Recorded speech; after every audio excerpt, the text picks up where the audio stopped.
I was a young preacher. I guess I was like 34, 33, 34-ish years old. I can't exactly remember what year it was.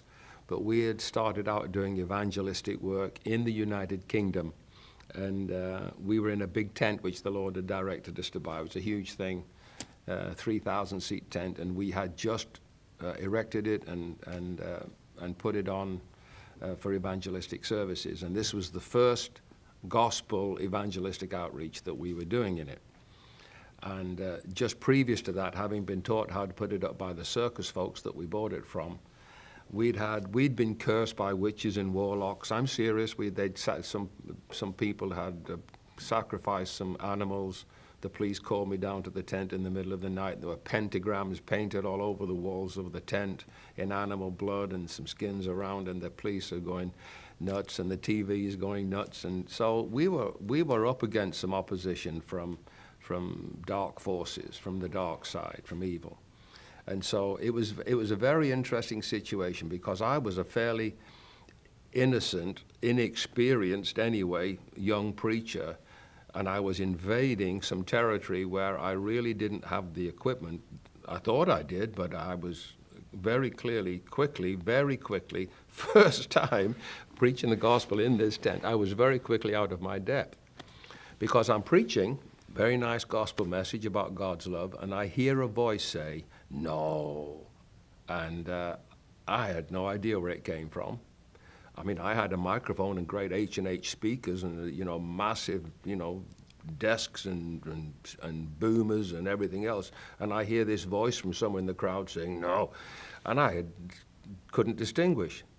Then I didn't know what to do, completely out of my depth. I kept preaching. A few minutes later, "No," second time. And I think I saw it coming out of a baby.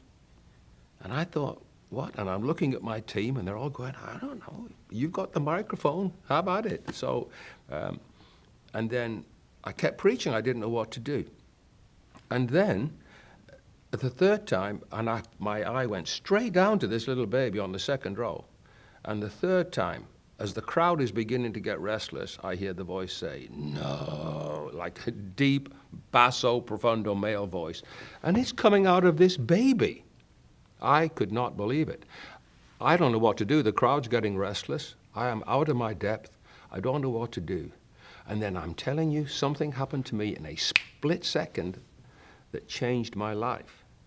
And God revealed to me by my action and instincts, which were godly, I believe, that really radically altered the way I think and behave and even preach. And I instantly shouted back, "If hell is saying no, then I'm going to say yes." So I screamed down the microphone, "Yes." Now it turns out that little baby was with a family of parents and uncles and grandparents. There was about 12 of them. And that baby had eczema so badly its fingernails had dropped off. That baby was instantly healed as I shouted yes. And that whole family gave their life to Christ. And as far as I know, they're still following the Lord. That's many, many years ago. That's nearly 40 years ago, 35, 40 years ago. A spirit of violence came upon me. We'd had witches and warlocks painting pentagrams in blood, animal blood. We'd had babies shouting out. I had so many more experiences in that tent of trailers being wrecked and storms coming off the English Channel. I haven't got time to tell you today. I just want to say this, though. You're not going to become an effective Christian by playing patsy. You're not going to get there by whistling Dixie. There's got to be something serious about the way you fight for your wife, you fight for your children, you fight for people. You have got to know what it means to have the God of peace so strongly in you that you are going to be, in your spirit, violent against the forces of hell. You're not violent against people ever. You're against principalities and powers. You're against evil, dark-sided things. You will not be stopped. Let me put it this way. If you can be stopped, you will be stopped. So make your mind up.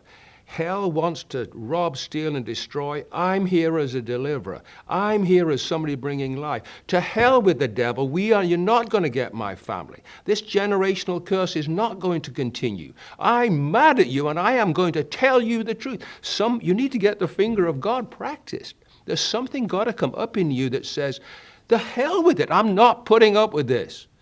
Protect your family. Set the people free. There are people all over the world in all kinds of bondages, and we play nice little Christians singing our songs, and we need to go to war against hell.